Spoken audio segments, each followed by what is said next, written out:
আসসালামু আলাইকুম। The Code of Civil Procedure 1908-এর, অর্থাৎ আমরা দেওয়ানি কার্যবিধি 1908-এর কিছু প্রশ্ন দেখার চেষ্টা করছিলাম আসন্ন বার কাউন্সিল লিখিত পরীক্ষার জন্য। তারই ধারাবাহিকতায় আজকে আমরা আলোচনা করব। আজকে আমাদের আলোচনার টপিক হচ্ছে সামন এবং প্লেইন্ট। হ্যাঁ, আমরা এই দুটো বিষয় নিয়ে আলোচনা করব। আপনারা সাথে থাকুন, ভিডিওটি দেখুন, ইনশাল্লাহ অনেক বেশি কাজে লাগবে। দেখেন, দি কোড অফ সিভিল প্রসিডিউর 1908 অনুযায়ী বিবাদীর প্রতি সমন জারির পদ্ধতিগুলো সংক্ষেপে আলোচনা করুন। সমন জারির যে পদ্ধতিগুলো আছে এগুলো যদি আমরা একটু বলতে চাই, আসলে সমন জারির বিষয়ে আদেশ 5 এবং আপনার ধারা 27 থেকে 32 ওই জায়গাগুলোতে সমনের বিধিবিধানগুলো বলা আছে, অর্থাৎ কিভাবে সমন জারি করতে হয়।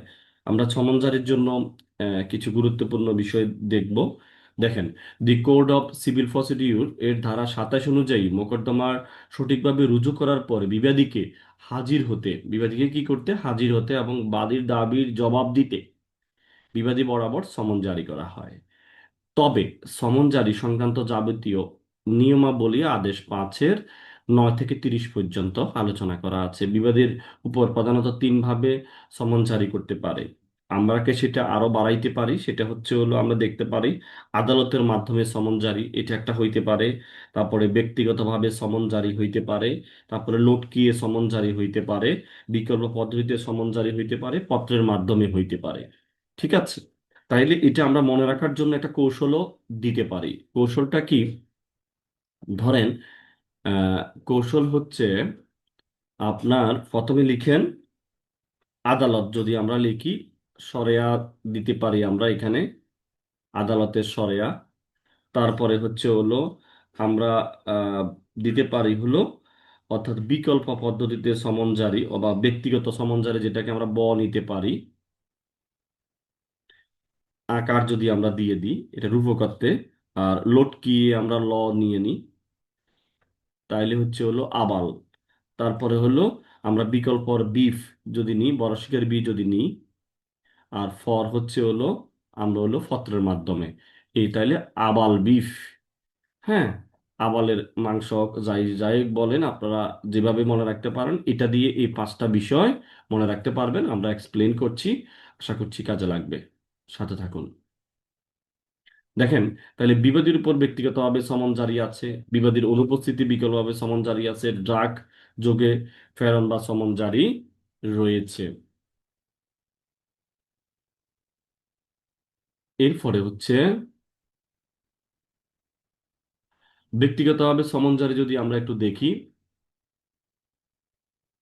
ব্যক্তিগতভাবে ব্যক্তিগতভাবে সমন জারির পদ্ধতি বিধান 5-এর 9 থেকে 19 পর্যন্ত বর্ণিত আছে। এইসব বিধানগুলোর মূল বক্তব্য কোনো ব্যক্তি দ্বারা বা কুরিয়ার সার্ভিসের মাধ্যমে সমন প্রেরণ করা যাবে।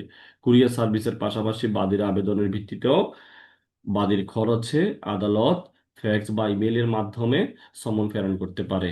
এখন এই বিষয়টা নতুন করে অ্যামেন্ডমেন্ট হয়ে 2025 8 মে যে প্রজ্ঞাপন ধারা, এখন নতুন করে আপনি কি করবেন, আপনি ভয়েস কলের মাধ্যমে, ইনস্ট্যান্ট মেসেজের মাধ্যমে, শর্ট মেসেজের মাধ্যমেও আপনি সমন প্রেরণ করতে পারবেন। এছাড়াও বাদীর আবেদনের ভিত্তিতে আদালত সমন ইস্যু করে বাদীকে তার বিবাদী উম, বরাবর হস্তান্তর পৌঁছে দেওয়ার অনুমতি দিতে পারে। তাহলে বিবাদীর সংখ্যা একাধিক হলে প্রত্যেকের উপর সমন জারি করতে হবে। বিবাদীর পক্ষে সমন গ্রহণের ক্ষমতাপ্রাপ্ত কোনো প্রতিনিধি থাকলে উক্ত প্রতিনিধির উপর সমন জারি করলে চলবে। বিবাদীকে পাওয়া না গেলে এবং তার কোনো ক্ষমতাপ্রাপ্ত প্রতিনিধি না থাকলে বিবাদীর পরিবারের প্রাপ্তবয়স্ক সদস্যদের উপর সমন জারি করা যাবে। তবে পরিবারের কোনো চাকর বা আহ, ভৃত্য পরিবারের সদস্য বলে গণ্য হবে না। কোনো চাকর আবার পরিবারের সদস্য বলে গণ্য হবে না, বা কর্মচারী। তাহলে আহ, সমন প্রেরণকারী অফিসার সমন গ্রহণকারী ব্যক্তি থেকে প্রাপ্তি স্বীকারমূলক স্বাক্ষর গ্রহণ করবে। বিবাদী তার প্রতিনিধি প্রাপ্তি স্বীকারমূলক স্বাক্ষর দিতে অস্বীকার করলে বা সমন দিতে অস্বীকার করলে, বিবাদীকে খুঁজে পাওয়া না গেলে ঘর বা ব্যবসা বা লাভজনক কাজের প্রকর্ষ স্থানে নকল ঝুলিয়ে টাঙ্গাইয়ে দিতে হবে। এটাকে বলা হয় আপনার কি সমন, লটকিয়ে সমন জারি। এই যে লটকাইয়া দেওয়াটা, এটা লটকিয়ে সমন জারি। কেন লটকিয়ে সমন জারি দেওয়া হচ্ছে? কারণ উনি 5 আদেশের সত্রবিধি অনুযায়ী বিবাদী যখন কোনো কারণে সমন গ্রহণ করতে চান না, স্বেচ্ছায় আত্মগোপন করেন, তখন সমন সমন জারিকারক কর্মকর্তা কোনো ব্যক্তির উপস্থিতিতে বিবাদীর বসবাসরত স্থানে অথবা যেখানে বিবাদী ব্যবসা করে অথবা লাভজনক কাজে নিয়োজিত আছেন সেখানে লটকিয়ে সমন জারি করতে পারেন। এরপরে দেখেন,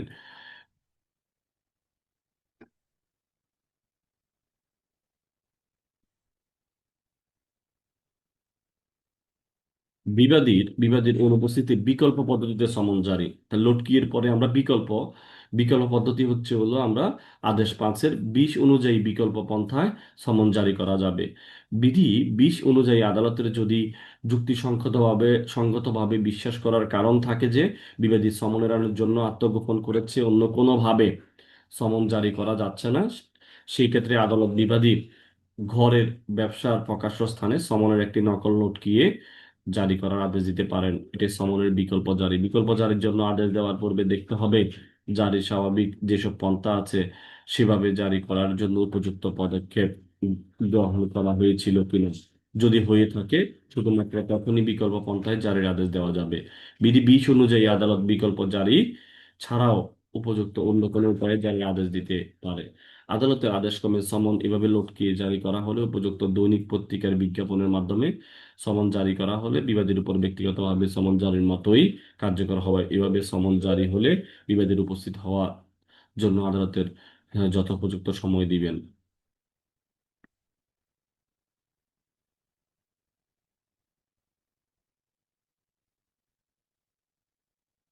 এরপরে আমরা দেখি ডাকযোগে পত্র প্রেরণ বা সমন প্রেরণের মাধ্যম। এটা দেখেন, এই প্রসঙ্গে যাবতীয় নিয়মাবলী আমরা আদেশ 5-এর 21 থেকে 30 বিধিতে আলোচনা করা হয়েছে। এসব বিধিতে বলা আছে জেলখানায় বন্দী, বাংলাদেশের বাইরে বসবাসকারী সরকারি কর্মচারী, সশস্ত্র বাহিনীর সদস্য এবং ব্যক্তিদের ক্ষেত্রে কিভাবে কার উপর সমন জারি করা হবে। পাঠক যদি জেলখানায় থাকে তাহলে রেজিস্ট্রি ডাকযোগে কিংবা সরাসরি জেলের ভারপ্রাপ্ত কর্মকর্তার মাধ্যমে বিদেশে বসবাসকারীর উপর রেজিস্ট্রি ডাকযোগে সরকারি কর্মকর্তা বা রেলওয়ের কর্মকর্তাদের ক্ষেত্রে তাদের অফিস প্রদানের মাধ্যমে, সশস্ত্র বাহিনী সদস্যদের ক্ষেত্রে কমান্ডিং অফিসারের মাধ্যমে সমন জারি করা যাবে। এছাড়া বিবাদী ও পাঠকের মর্যাদা বিবেচনায় বিধি 30 অনুযায়ী সমনের পরিবর্তে পত্র দেওয়া যাবে। এটা হলো সমনের পরিবর্তে পত্র। উল্লেখ্য যে যদি সঠিক পদ্ধতিতে লিখিত ঠিকানায় সঠিক উপায়ে সমন প্রাপ্তি স্বীকার সহ রেজিস্ট্রিকৃত ডাকযোগে পাঠানোর পর প্রাপ্তি স্বীকারপত্র হারিয়ে গেলে বা অন্য কারণে সমনের 30 দিনের মধ্যে আদালত কর্তৃক তা না পেলেও যথাযথ নিয়মে সমন জারি হয়েছে বলে গণ্য হবে। তাইলে আমরা আদালতের মাধ্যমে সমন জারি করতে পারি 5 আদেশের 9 ক বিধি। এবং এখন আমরা এইখানে আমরা অ্যামেন্ডমেন্টের যে বিষয়টা, voice call, instant message, short মেসেজের মাধ্যমে সমন জারি করা যাবে, ব্যক্তিগতভাবে সমন জারি করা যাবে 5 আদেশের 9 ক বিধিতে। এবং লটকিয়ে সমন জারির বিধান আছে 5-এর 17 বিকল্পতে 5-এর 20 পত্রের মাধ্যমে 5-এর 30। আশা করছি আপনারা বিষয়গুলো বুঝতে পেরেছেন।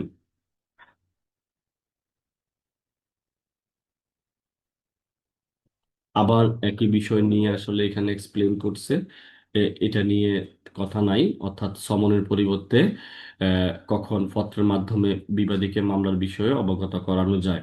এভাবে যদি আলাদা প্রশ্ন আসে শুধু আপনারা দেওয়ানি কার্যবিধির আদেশ 5-এর বিধি 30 অনুযায়ী আদালত বিবাদীর মর্যাদা, এখানে মর্যাদা বিবেচনায় তার প্রতি সমন না দিয়ে এর পরিবর্তে বিচারক বা বিচারকের নিযুক্ত কোনো কর্মচারী স্বাক্ষরযুক্ত পত্র প্রেরণ করতে পারে। আদালত সমনে যেসব বিষয় উল্লেখ করতে হয় সেই পত্রেও সেসব বিষয় উল্লেখ করতে হবে, তখন সেই পত্র সমন বলেই বিবেচিত হবে। সমনের পরিবর্তে প্রদত্ত উক্ত পত্র বিবাদীর নিকট ডাকযোগে অথবা আদালত কর্তৃক নিযুক্ত পত্রবাহক ধারা বা উপযুক্ত অন্য কোনো উপায়ে প্রেরণ করা যাবে। সেই ক্ষেত্রে বিবাদী তার ক্ষমতাপ্রাপ্ত প্রতিনিধি দ্বারা উক্ত পত্র গ্রহণ করতে পারবে। এই হলো মোটামুটি কথাবার্তা। তাহলে সমনের বিষয়গুলো আপনারা বুঝে গেছেন। বিশেষ করে যদি আপনারা আলাদা আলাদা ভাবে লিখতে চান তাহলে আপনারা কি করতে পারবেন, আদালতের মাধ্যমে 5 আদেশের 9 ব্যক্তিগতভাবে 5-এর 9 ক লটকিয়ে সমন জারি 5-এর 17 বিকল্প 5-এর 20 পত্রের মাধ্যমে 5-এর 30। আর ওভারঅল যদি আলোচনা করতে চান এইভাবে 3 ভাগে ভাগ করেও আপনারা আলোচনা করতে পারেন, অসুবিধা নাই, 3 ভাগে ভাগ করলেও চলবে। ওকে, আমরা এখন একটু দেখার চেষ্টা করি। আহ,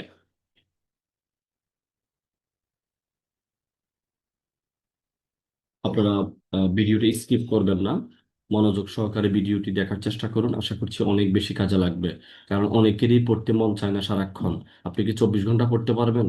কিছু সময় আপনি পড়তে মন চাইবে না, তখন আপনি এই বিষয়টা কানের পাশ দিয়ে রাখলেন অথবা শুনলেন, হ্যাঁ, কোনো একটা স্পিকারে দিয়ে রাখলেন, তখন আপনাদের অনেক বেশি কাজে লাগবে। বিষয়টা ইনডাইরেক্টলি মাথায় ঢুকবে। দেখেন, ঢাকার একটি আদালত এক্স এর দখলে থাকা একটা দলিল উপস্থাপনের জন্য তার প্রতি সমন প্রদান করেন। ঢাকার একটি আদালত এক্স এর দখলে থাকা একটা দলিল উপস্থাপনের জন্য তার প্রতি সমন প্রদান করেন, কিন্তু এক্স মোতাবেক আদালতের উক্ত আদেশ পালনে ব্যর্থ হন। আদালত এক্সকে দলিল উপস্থাপনে বাধ্য করতে পদক্ষেপ নিতে পারেন কি? The Code of Civil Procedure 1908-এর প্রাসঙ্গিক বিধি উল্লেখ করে উত্তর দিন। দেখেন, এখানে আসলে আদালত এক্সকে উক্ত দলিল উপস্থাপন করতে বাধ্য করতে the Code of Civil Procedure 1908-এর 32 ধারা অনুযায়ী উপযুক্ত পদক্ষেপ নিতে পারেন। তাহলে the Code of Civil Procedure 1908-এর ধারা 30 অনুযায়ী আদালত নিজ উদ্যোগে বা কোনো পক্ষের আবেদন ক্রমে কোনো দলিল দাখিল করার জন্য প্রয়োজনীয় আদেশ দিতে পারেন। আমরা 30 ধারার স্টেপ যাকে বলা হয়, 30 ধারার স্টেপ বলা হয় এটাকে। যখন আমরা বিচারের ধাপটা দেখব, ওখানে 30 ধারার স্টেপ আছে। আমরা বিচারের ধাপগুলো কি আপনাদের মনে আছে? প্রথমে আপনি কি করবেন? আর্জির মাধ্যমে মামলাটা দায়ের করবেন, এরপরে সমন দিবেন, এরপরে লিখিত জবাব দিবে বিবাদী, এরপরে হচ্ছে হলো আদালত 2012 সালে এডিআরকে বাধ্যতামূলক করা হয়েছে, অর্থাৎ বিকল্প নিষ্পত্তি করার চেষ্টা করবে। এরপরে বিচার্য বিষয়, এরপরে হচ্ছে হলো কি করবে, এরপরে হচ্ছে 30 ধারার স্টেপ।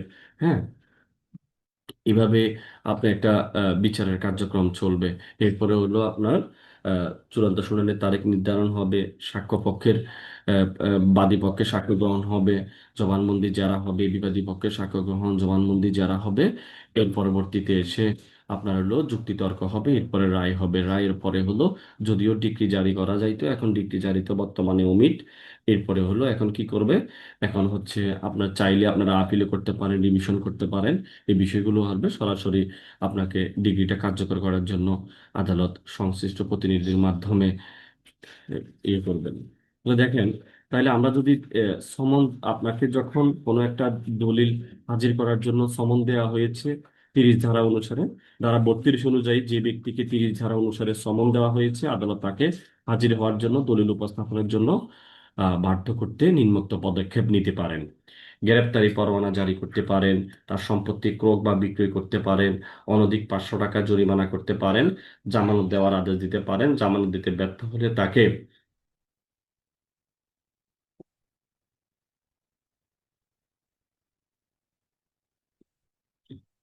দেওয়ানি কারাগারে আটক বা দেওয়ানি কারাগারে প্রেরণ করতে পারেন। এই হলো মোটামুটি কথাবার্তা। তাহলে আমরা বুঝে গেছি যে কিভাবে সমন অমান্যে কি কি দণ্ড হয়, সেটাও আমরা বুঝে গেলাম। এবার আমরা দেখি, খুবই গুরুত্বপূর্ণ একটা প্রশ্ন আমরা এখন দেখার চেষ্টা করব। দেখেন, দেওয়ানি মামলা কিভাবে দায়ের করতে হয়। একটা দেওয়ানি মামলা কিভাবে দায়ের করতে হয়, একটি পক্ষ কিভাবে আর্জি দাখিলের মাধ্যমে মোকদ্দমা দায়ের করে। গুরুত্বপূর্ণ প্রশ্ন। দেওয়ানি আদালতে মোকদ্দমা দায়েরের ক্ষেত্রে the Code of Civil Procedure 1908-এর সিআরও ভলিউম 1-এর কিছু বিধান আছে। The Code of Civil Procedure 1908-এর 26 এবং আদেশ আহ, হচ্ছে আদেশ 4 এবং বিধি 1 অনুযায়ী আর্জি দাখিলের মাধ্যমে মোকদ্দমা দায়ের করতে হয়। আদেশ 4 বিধি 1 অনুযায়ী আর্জি পেশ করতে হবে আদালতের নিকট, আদালতের উপযুক্ত কর্মচারীর নিকট। একটি আর্জি সঠিকভাবে দায়ের হয়েছে কিনা তা পরীক্ষা করার দায়িত্ব প্রাথমিক সংশ্লিষ্ট সেরাস্তাদারের। উক্ত সেরাস্তাদার উক্ত সেরাস্তাদার নির্ধারিত কোর্ট ফি দেওয়া হয়েছে কিনা তা যাচাই করে সবকিছু ঠিক থাকলে আদেশ 4 বিধি 2 অনুযায়ী অনুযায়ী মোকদ্দমার রেজিস্টার কমিক নাম অনুযায়ী লিপিবদ্ধ করবেন, তখন ধরা হয় দেওয়ানি মোকদ্দমা দায়ের করা হয়েছে। এখন আমরা দেখব আদেশ 7 বিধি 1 অনুযায়ী নিম্নলিখিত বিষয়গুলো আর্জিতে উল্লেখ করতে হবে। কিছু বিষয় আর্জিতে উল্লেখ করতে হয়, ম্যান্ডেটরি। আমরা সেই বিষয়গুলো একটু দেখার চেষ্টা করি। দেখেন, আমরা এখানে একটা টিপস দিয়েছি মনে রাখার জন্য, যদিও আপনারা পারবেন বিষয়টা। এরপরেও আমি আপনাদেরকে চেষ্টা করেছি বিষয়টা সহজ করে দেওয়ার জন্য। এখানে দেখেন আমরা সিপিডিএমসি জেআরএসবি এই শব্দটা দিয়ে মোটামুটি আমরা এই বিষয়গুলো এই 9টা বিষয় মনে রাখতে পারবো। দেখেন সি দিয়ে আমরা যদি কোর্টকে বুঝি, যে যে আদালতে মোকদ্দমা দায়ের করা হয়েছে তার নাম, অর্থাৎ আদালতের নাম আমরা বলতে পারি। সি দিয়ে কোর্ট, আদালতের নাম। এরপরে হলো আমরা ফি দিয়ে প্লেইনটিফ বলতে পারি, বাদীর নাম, পরিচিতি, বাসস্থান। এখানে আবার নতুন করে 8 মে যে নতুন করে প্রজ্ঞাপন দ্বারা দেওয়ানি কার্যবিধির কিছু সংশোধনী আসছে, ওখানে বলতেছে যে অবশ্যই অবশ্যই আপনাকে কি করতে হবে, মোবাইল নাম্বার দিতে হবে এবং কি ইমেল দিতে হবে, এনআইডি নাম্বার দিতে হবে। এই 3টা জিনিস নতুন করে অ্যাড করা হয়েছে। সেম বিবাদীর ক্ষেত্রেও আপনাকে কি করতে হবে, ডিপেন্ডেন্টের ক্ষেত্রেও সেম এনআইডি, তারপরে হচ্ছে হলো মোবাইল নাম্বার, ইমেল আইডি যতদূর সম্ভব হয়। তাইলে আমরা C for court, P for plaintiff, D for defendant, তাইলে আমরা এই বিষয়গুলো দিয়ে দিলাম।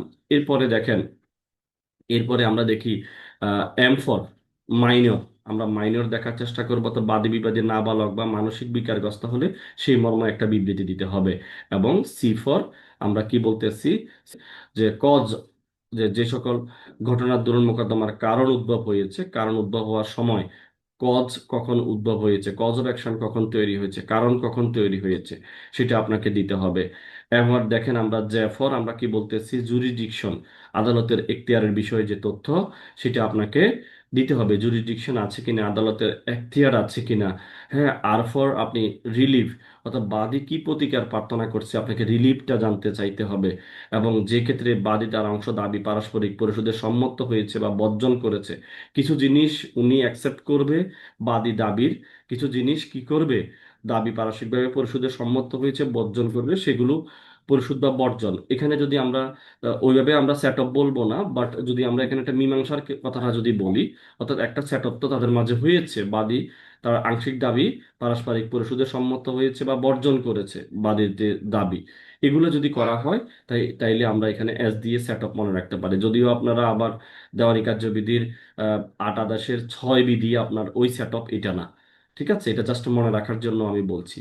তাইলে এরপরে দেখেন আদালতের ইখতিয়ার বা কোর্ট ফি নির্ধারণের লক্ষ্যে মোকদ্দমার বিষয়বস্তু, বি ফর ভ্যালু, এই বিষয়টা। তাহলে আমরা C P DMC JRSB, C for কোর্টের নাম লিখবেন, প্লেইনটিফ আপনার বাদীর নাম লিখবেন, ডিফেন্ডেন্ট বিবাদীর নাম লিখবেন, মাইনর হইলে সেটা লিখবেন, কজ অফ অ্যাকশন লিখবেন, তারপরে হলো জুরিসডিকশন আছে কিনা দেখবেন, রিলিফ কি চাইতেছেন সেটা লিখবেন, এবং আপনাদের কিছু মীমাংসা হয়েছে কিনা, মানে কোনো দাবি মেনে নিয়েছে কিনা, এই বিষয়টা লিখবেন, এবং বি ফর ভ্যালু লিখবেন।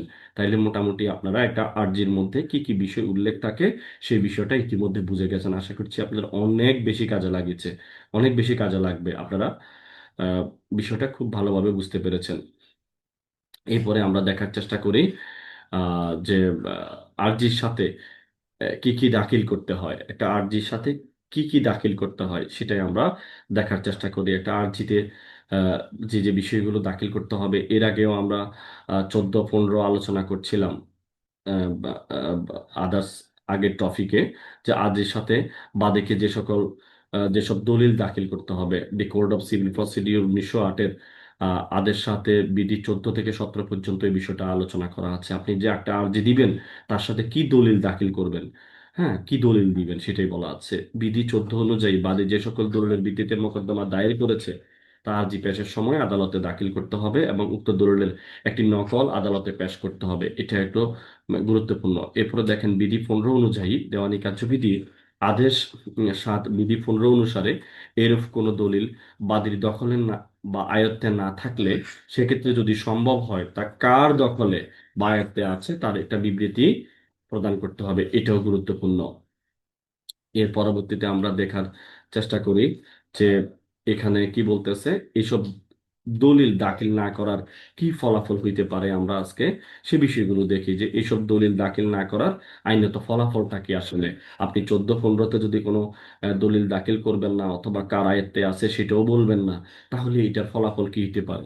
দি কোড অফ সিভিল প্রসিডিউর 1908-এর আদেশ 7 বিধি 18 অনুযায়ী প্রয়োজনীয় দলিল বা আর্জির সাথে যুক্ত না করলে, আদালতে হাজির না করলে তা দাঁড়ালি সাক্ষ্য হিসেবে ব্যবহার করা যাবে না। তবে ব্যতিক্রমী ক্ষেত্রে আদালত তা ব্যবহার করার অনুমতি দিতে পারে। নিম্নোক্ত ক্ষেত্রে আর্জি দাখিল করার সময় কোনো দলিল দাখিল না করলে বাদী আদালতের অনুমতি ছাড়া তা ব্যবহার করতে পারবে। এখানে যে বিষয়টা সেটা হচ্ছে হলো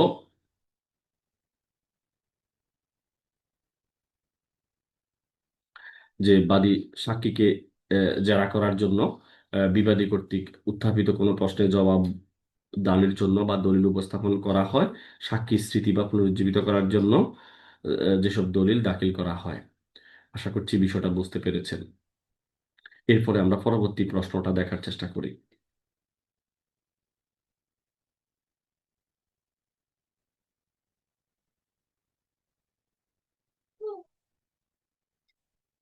ওকে।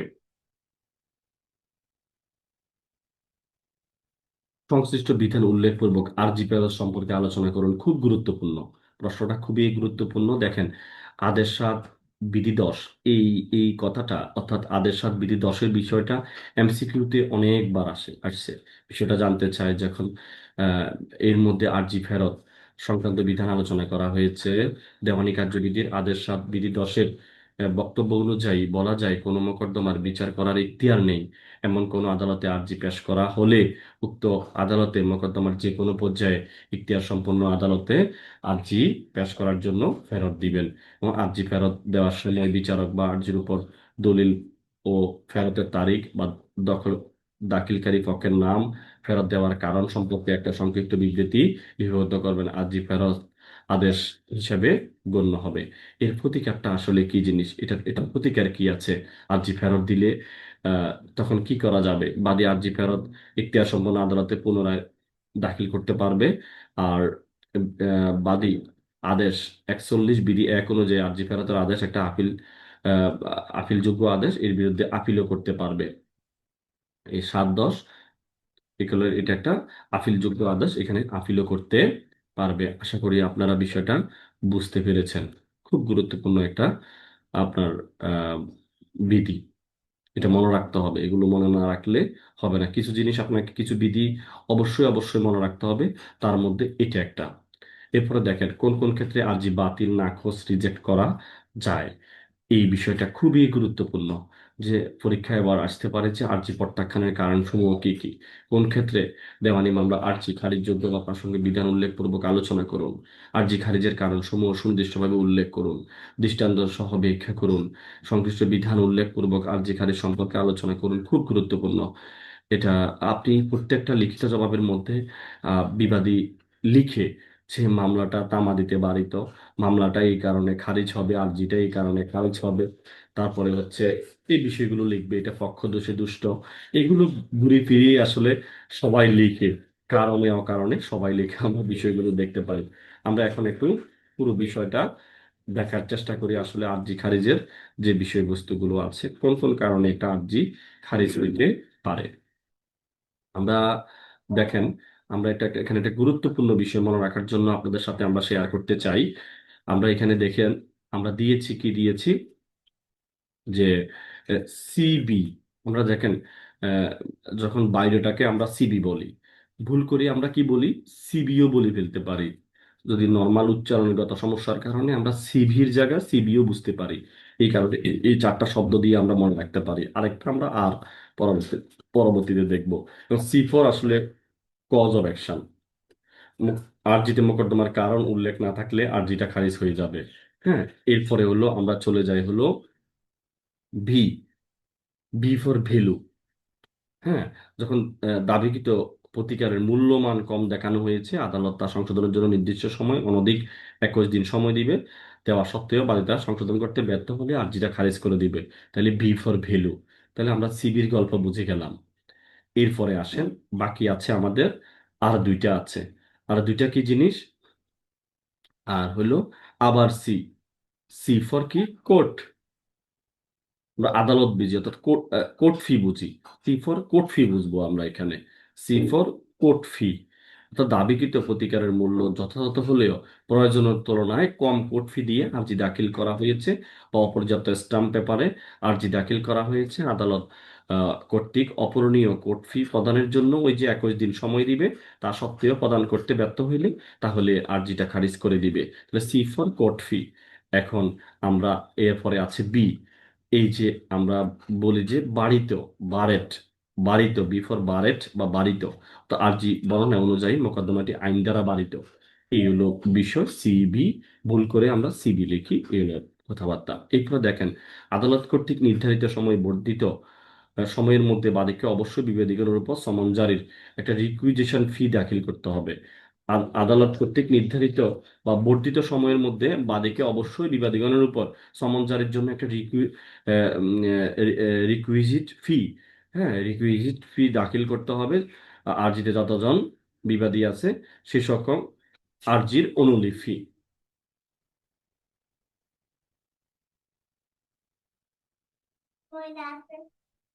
দেখেন, এখানে আমরা এই যে কারণগুলো আমাদের দেওয়ানি কার্যবিধিতে আছে 1 থেকে 4 পর্যন্ত, কিন্তু ভারতের দেওয়ানি কার্যবিধি এই চারটির বাইরে এই যে যে 5 নম্বর যেটা, হ্যাঁ, রিকুইজিট ফি, যেটা আমরা বললাম যে এই কারণটা বাংলাদেশে প্রযোজ্য বলে মাননীয় আপিল বিভাগ 1985 সালে বিএলডি এডি 179 পেজে সিদ্ধান্ত দিয়েছে। অতএব এই ডিএলআরটা মনে রাখতে পারেন, 1985 বিএলডি এডি 179 এই মামলায় সিদ্ধান্ত দিয়েছে। এগুলা যদি আমরা একটু বিস্তারিত দেখা দেখি, আমরা একটু বিস্তারিত বিষয়গুলো পড়ার চেষ্টা করি যেখানে আসলে কি বলা আছে।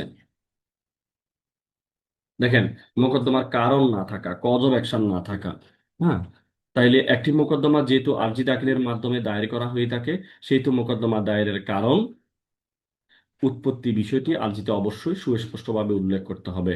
তাই আরজিতে মোকদ্দমার উদ্ভবের কারণ না থাকলে তা বাতিল হবে। যদি এমন হয় যে মোকদ্দমা দায়েরের কারণ উল্লেখ থাকলেও প্রকৃতপক্ষে তখনও এর কারণ উদ্ভব হয়নি, তবে মোকদ্দমা দায়েরের পর বা চলাকালীন সময়ে কারণ উদ্ভব হয়েছে, সেক্ষেত্রে আরজি বাতিল করা যাবে না। এরপরে হলো অপর্যাপ্ত মূল্যমান বা কোর্ট ফি। আমরা দুটাই দেখলাম, একটা হলো মূল্যমান ভ্যালু না দিলে, একটা কোর্ট ফি না দিলে।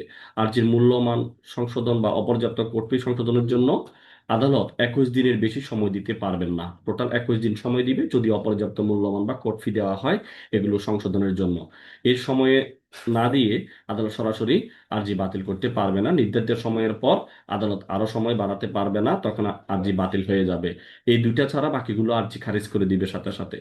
এরপরে হচ্ছে হলো আইন ধারা বারিত, অর্থাৎ আর্জিতে প্রদত্ত বর্ণনা অনুযায়ী যদি সুস্পষ্ট প্রতীয়মান হয় যে মোকদ্দমাটি আইন বা তামাদিতে বারিত, তখন সরাসরি আর্জি বাতিল করা যাবে। যদি আইন বা তামাদিতে বারিত কিনা তা নির্ণয়ের জন্য সাক্ষ্য প্রমাণের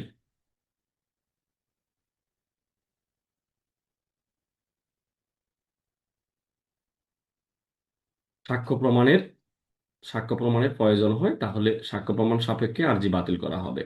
অনেক সময় আদালতের নিকট প্রতীয়মান হতে পারে যে মোকদ্দমা আর্জি বাতিলযোগ্য, কিন্তু এর মধ্যে যেসব আর্জি মানে কারণ বর্ণনা আছে তার কোনোটাই প্রযোজ্য হচ্ছে না।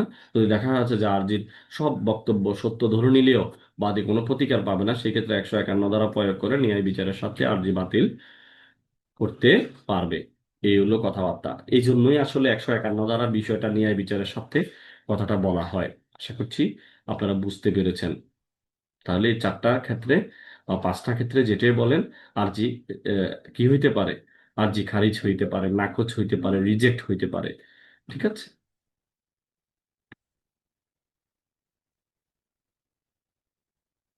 এই যে আরজি খারিজ আর মোকদ্দমা খারিজের মধ্যে এই বিষয়টা দিয়ে আপনারা এক্সপ্লেইন করতে পারবেন। আরজি খারিজ হলো এই বিষয়গুলোর ক্ষেত্রে আরজি খারিজ হয়, আর আদালতগুলোর ক্ষেত্রে মোকদ্দমা খারিজ হয়। দুটোর মধ্যে পার্থক্য হলো এটাই।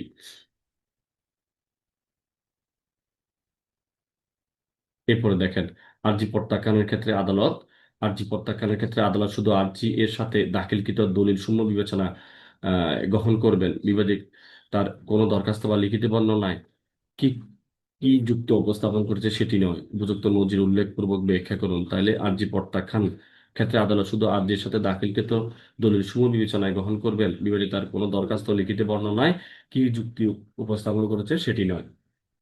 এটা আমরা একটু দেখার চেষ্টা করি, ইনশাল্লাহ। পাশে থাকুন। এখানে কি বলতে আছে? এখানে বলতে আছে যে আহ, আদেশ 7 বিধি 11 এর বক্তব্য বিশ্লেষণ করলে দেখা যায় যে আদালত শুধু আরজি এর সাথে দাখিলকৃত দলিল বিবেচনায় গ্রহণ করবেন মোকদ্দমা দায়েরের জন্য।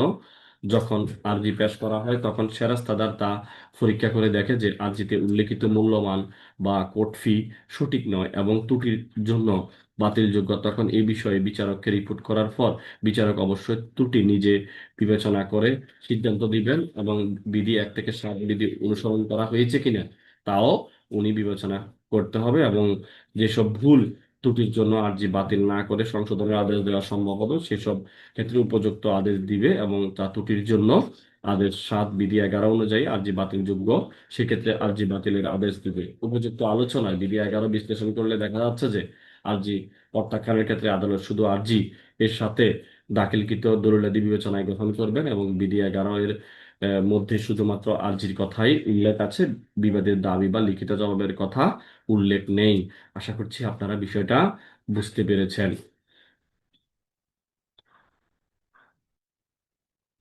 এরপরে দেখার চেষ্টা করেন যে এখানে কি বলতেছে।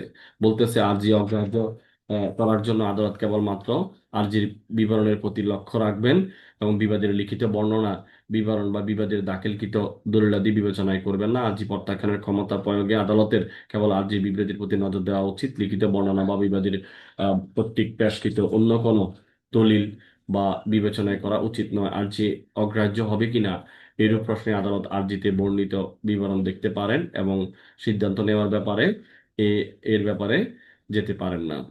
এরপরে আমরা আরেকটা প্রশ্ন দেখার চেষ্টা করি, গুরুত্বপূর্ণ।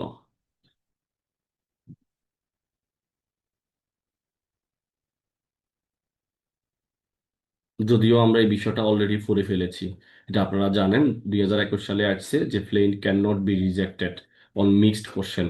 কোনো মিক্সড কোশ্চেন নিবে না, আর ল অ্যান্ড ফ্যাক্ট, ল ফ্যাক্টও দেখবে না। তো দি কোড অফ সিভিল প্রসিডিউর 1908 আরজি প্রত্যাখ্যানের সুনির্দিষ্ট কারণসমূহ মন্তব্যে ব্যাখ্যা করুন। আমরা ইতিমধ্যে দেখে গেছি যে আরজি প্রত্যাখ্যান, খারিজ, রিজেক্ট এগুলোর মধ্যে কিভাবে হয়। আমরা C for cause of action, তারপরে হলো আপনার ভি ফর ভ্যালু। হ্যাঁ, ভি ফর ভ্যালু, মূল্যমান কম দেখানো হয়েছে কিনা, বি ফর ভ্যালু। এরপরে হলো দাবিকৃত মূল্যের কোর্ট ফি যথাযথ কম দেখা হয়েছে না, সি ফর কোর্ট ফি। আর বি ফর বাড়িত, অর্থাৎ এটা তামাদিতে বা আইন দ্বারা বাড়িত কিনা। এই বিষয়গুলো, এই উপযুক্ত কারণগুলো প্রতীয়মান হয় যে এসব কারণ থাকলে আর্জি প্রত্যাখ্যান হবে, আর্জি কারণ বা তথ্যগত প্রশ্নের মিশ্রণ থাকলে নয়। এই এগুলো থাকলেই আরজি কি হয়ে যাবে, প্রত্যাখ্যান হবে। আশা করছি বুঝতে পেরেছেন। তাইলে আমরা দেখতে পারি যে আসলে এখানে উপযুক্ত কারণগুলো হতে প্রতীয়মান হয় যে এসব কারণ বিদ্যমান থাকলে আর্জি প্রত্যাখ্যান হবে, আর্জিতে আইন ও তথ্যগত প্রশ্নের মিশ্রণ থাকলে নয়। উচ্চ আদালতের একটি মামলায় দেখা যায় যে আর্জি নাকচ করার জন্য দাখিল করা দরখাস্তে তামাদি বা রের জুডিকাটা এর প্রশ্নে উত্থাপন করা হয়েছে। এই ঘটনা ও আইনের মিশ্রণ প্রশ্নবিধায় বিস্তারিতভাবে উপযুক্ত সাক্ষ্য প্রমাণের উপর বিবেচনা করা আবশ্যক। তাইলে উল্লেখিত মামলায় আদালত ঘটনা বা আইনের প্রশ্নে সরাসরি আর্জি প্রত্যাখ্যান করেনি, বরং সাক্ষ্য প্রমাণের মাধ্যমে দুটি বিষয় সুনিশ্চিত হতে মোকদ্দমার প্রক্রিয়া চলমান রাখেন। অতএব আমরা আদেশ 7 বিধি 11 বক্তব্য এবং উচ্চ আদালতের সিদ্ধান্ত হতে বোঝা যায় যে উক্ত বিধিতে উল্লেখিত ক্ষেত্রসমূহ কোনো আর্জিতে বিদ্যমান থাকলে তখন আদালত আর্জি প্রত্যাখ্যানের আদেশ দিবেন। এই আর্জিতে আইনগত বা ঘটনার প্রশ্নে মিশ্রণের কোনো আর্জি বাতিল হবে না। এই বিষয়টা খুবই গুরুত্বপূর্ণ। আইন ও ঘটনার প্রশ্নের মিশ্রণের কারণে আর্জি খারিজ করতে পারে না। আশা করছি বিষয়টা ভালোভাবে বুঝতে পেরেছেন। এর পরবর্তীতে আমরা দেখার চেষ্টা করি আরজি খারিজ করা হলে এর প্রতিকার কি, বা আর কোনো প্রতিকার আছে কিনা সেগুলো আমরা একটু দেখার চেষ্টা করি। আরজি খারিজ হইলে কি প্রতিকার আছে। দেখেন, আদালত নিজ উদ্যোগে বা বাদীর আবেদন করবে আর্জি বাতিল বা খারিজ করতে পারেন। এই দুটো পরিস্থিতি সৃষ্টি হয়। তাহলে আর্জি বাতিল বা খারিজের আদেশ দিলে, হ্যাঁ, খারিজ আদেশ দিলে বিবাদী কর্তৃক আর্জি খারিজ আবেদন মঞ্জুর হলে সেক্ষেত্রে সংক্ষুব্ধ পক্ষ দি কোড অফ সিভিল প্রসিডিউর আর্জি খারিজ একটা ডিক্রি। আমরা বলেছিলাম আর্জি খারিজ এবং প্রত্যাখ্যান রিজেক্ট এগুলো একটা ডিগ্রি, এবং 144 ধারার আদেশ এটা একটা ডিগ্রি। তাহলে এই ডিগ্রি হিসাবে গণ্য হবে এবং 96(1) অনুযায়ী আপিল করতে পারবে। এবং আদেশ 7 বিধি 13, আদেশ 7 বিধি 13 অনুযায়ী বলতেছে যে পুনরায় একই বিষয়ে আর্জি দাখিলও করতে পারবে। এটা একটু আপনারা নোট করতে পারেন। ওনারা আবার নতুন করে আর্জি দাখিল করতে পারবে।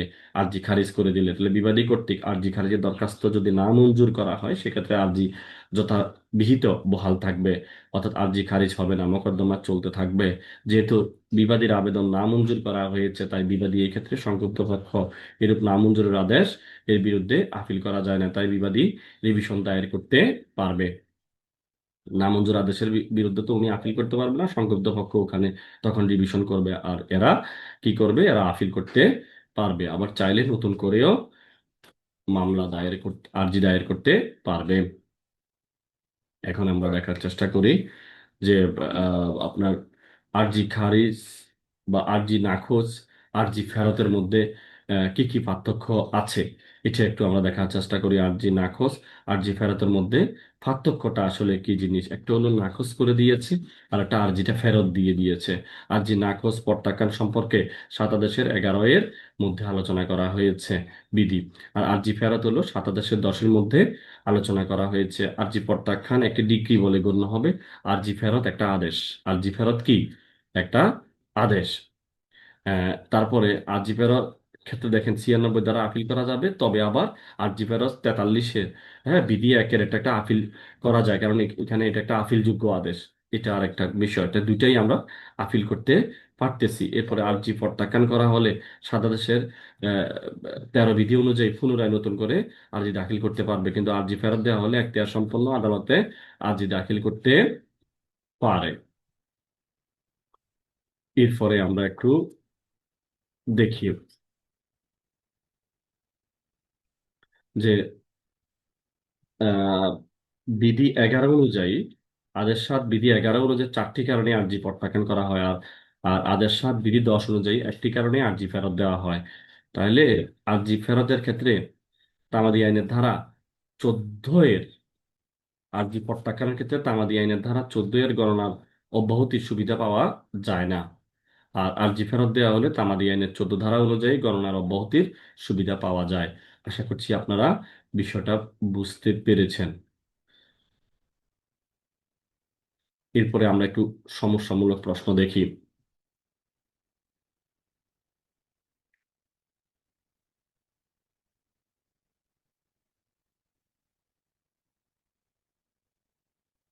যে সত্য ঘোষণা বা দখল পুনরুদ্ধারের, সত্য ঘোষণা সত্য ঘোষণা ও দখল পুনরুদ্ধারের ডিগ্রি প্রার্থনায় কি করছে, সহকারী জজ প্রথম আদালতে চট্টগ্রামে এর বিরুদ্ধে একটি দেওয়ানি মামলা দায়ের করেন। একটি আর্জি খারিজের দরখাস্ত দাখিল করে, উল্লেখ্য যে মামলাটি তামাদিতে বাড়িত। তাইলে কি বলতেছে, সত্য ঘোষণা বা দখল পুনরুদ্ধারের ডিগ্রির প্রার্থনায় ক সহকারী জজ প্রথম আদালতে চট্টগ্রামে এর বিরুদ্ধে একটা দেওয়ানি মোকদ্দমা দায়ের করেন। এর এই আর্জি খারিজের দরখাস্ত দাখিল করে উল্লেখ করে যে মামলাটি তামাদিতে বারিত। আলোচ্য অংশে যদি আর্জির বর্ণনা হতে দেখা যায় যে প্রকৃত অর্থে মামলাটি তামাদিতে বারিত, সেক্ষেত্রে অর্ডার 7 বিধি 11 আমি আর্জি খারিজ আদেশ দিব, কিন্তু অর্ডার 7 বিধি 11 অনুযায়ী আর্জি খারিজের বর্ণনা অনুযায়ী মামলাটি আইন ধারা বারিত বলে প্রতীয়মান হলে আর্জি খারিজ করা হয়।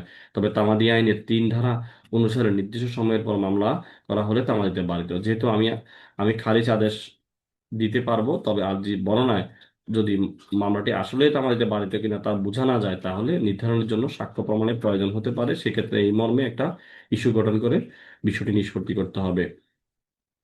এই হলো কথাবার্তা। পরের প্রশ্ন একটু দেখেন।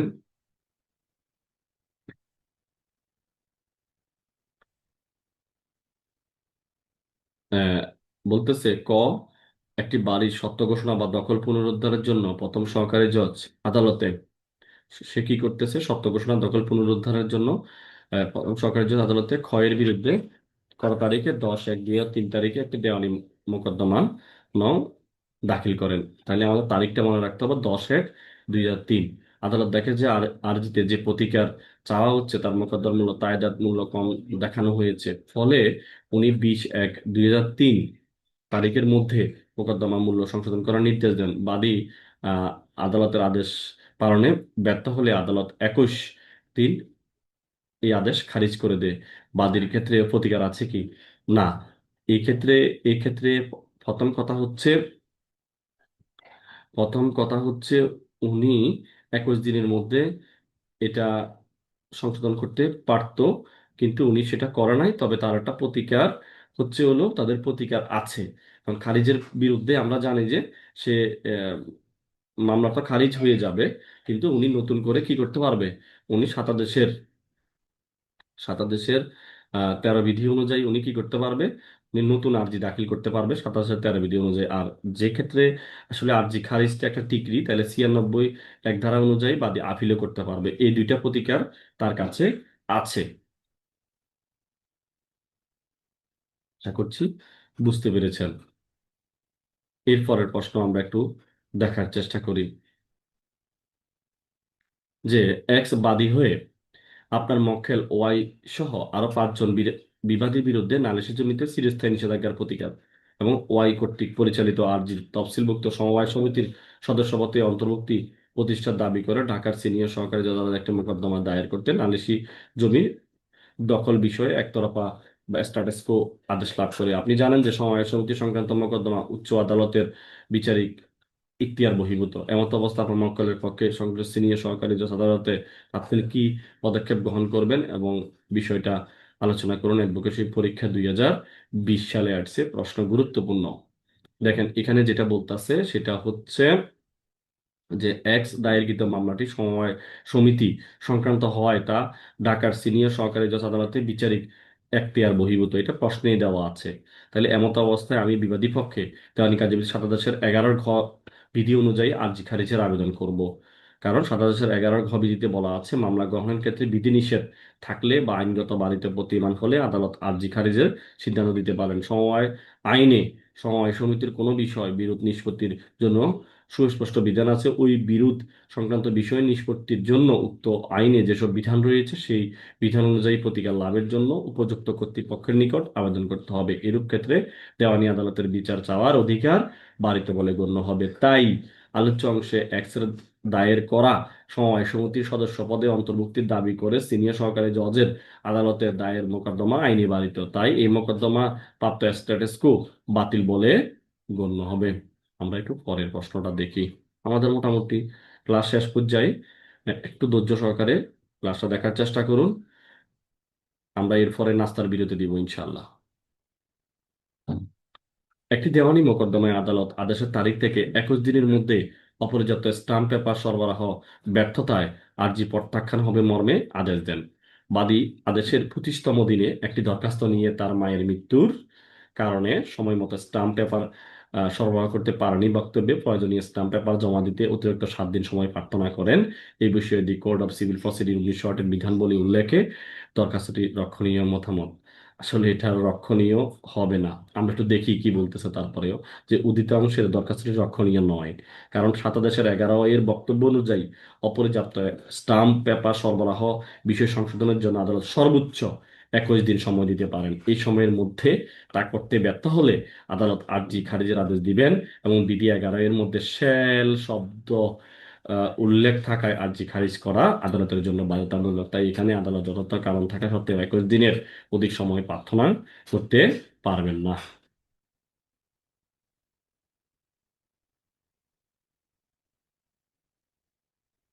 দেখেন এরপরে বলতেছে উল্লেখিত মোকদ্দমায় আদালত আদেশের তারিখ হতে 21 দিনের মধ্যে অপর্যাপ্ত স্ট্যাম্প পেপার সরবরাহ ব্যর্থতায় আর্জি প্রত্যাখ্যান হবে মর্মে আদেশ দেন। এভাবে আদেশ দেওয়া হলে নির্দিষ্ট সময়ের মধ্যে অপরণীয় কোর্ট ফি জমা না দিলে আর্জি বাতিলের জন্য নতুন কোনো আদেশের প্রয়োজন হবে না। আদালত কর্তৃক সময় বাড়ানোর কোনো সুযোগও থাকবে না, কারণ এরূপ আদেশ দেওয়ার পরে আদালত কর্তৃত্বের অবসান আহ হয়ে যাবে। সুতরাং আদালত নতুন করে আর সময় বাড়াবে না। এই অর্ধিতাংশের দরখাস্ত রক্ষণীয় নয়। আশা করছি আমরা বিষয়টা বুঝতে পেরেছি ইনশা আল্লাহ। তো আমাদের আজকে এতটুকু পর্যন্তই ক্লাস। দেখা হবে পরের টপিকে। ভালো থাকুন, সুস্থ থাকুন, ভিডিওটা মনোযোগ সহকারে শুনুন আর বেশি বেশি করে পড়াশোনা করুন। আর যারা যাদের যে ধর্ম আছে ধর্ম অনুযায়ী আপনারা প্রার্থনা করুন যেন আল্লাহ আপনাদেরকে কি করে আপনাদের বিজয় লাভ করায় সে বিষয়ে। ভালো থাকুন। আসসালামু আলাইকুম ওয়া রাহমাতুল্লাহ।